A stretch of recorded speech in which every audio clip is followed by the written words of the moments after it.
Hi friends, welcome to my channel. माँ शब्द सुनते ही संसार में शायद ही कोई ऐसा प्राणी है जिसके हृदय में कोमल भावनाएं न उमड़ने लगे।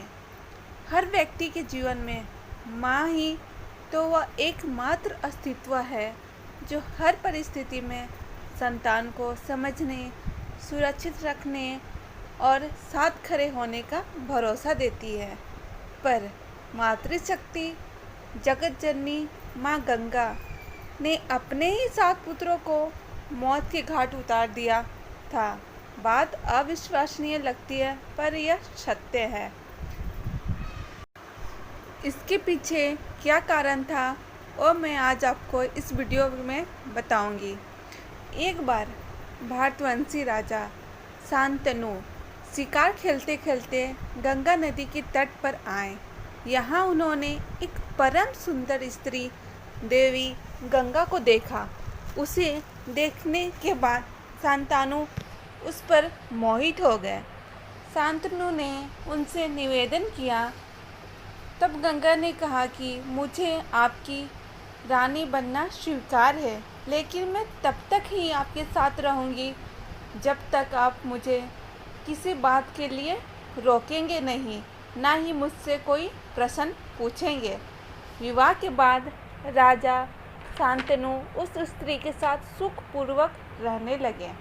समय बीतने पर शांतनु के यहाँ 7 पुत्रों ने जन्म लिया, लेकिन सभी पुत्रों को उस स्त्री ने गंगा नदी में डाल दिया।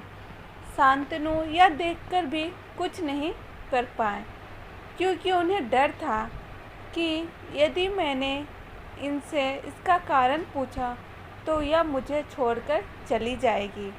8वां पुत्र होने पर जब वह स्त्री उसे भी गंगा में डालने लगी तो शांतनु से रहा नहीं किया और उन्होंने उसे रोका और पूछा कि वह यह क्यों कर रही है।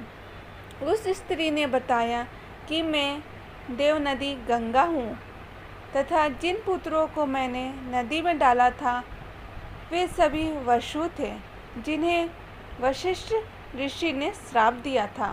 उन्हें मुक्त करने के लिए ही मैंने उन्हें नदी में प्रवाहित किया। आपने शर्त न मानते हुए मुझे रोका, इसलिए मैं अब जा रही हूँ। ऐसा कहकर गंगा शांतनु के 8वें पुत्र को लेकर चली गई। गंगा के 8वें पुत्र देवव्रत कहलाए। भीषण प्रतिज्ञा लेने के कारण उन्हें भीष्म कहा गया, जिन्हें कभी कोई सांसारिक सुख प्राप्त नहीं हुआ, बल्कि हर कदम पर दुख ही दुख झेलना पड़ा। वे अंत तक दुख ही झेलते रहे और कठिन मृत्यु को प्राप्त हुए। अगर आपको ये जानकारी अच्छी लगी तो प्लीज़ मेरे चैनल को सब्सक्राइब कर दीजिएगा। Bye bye.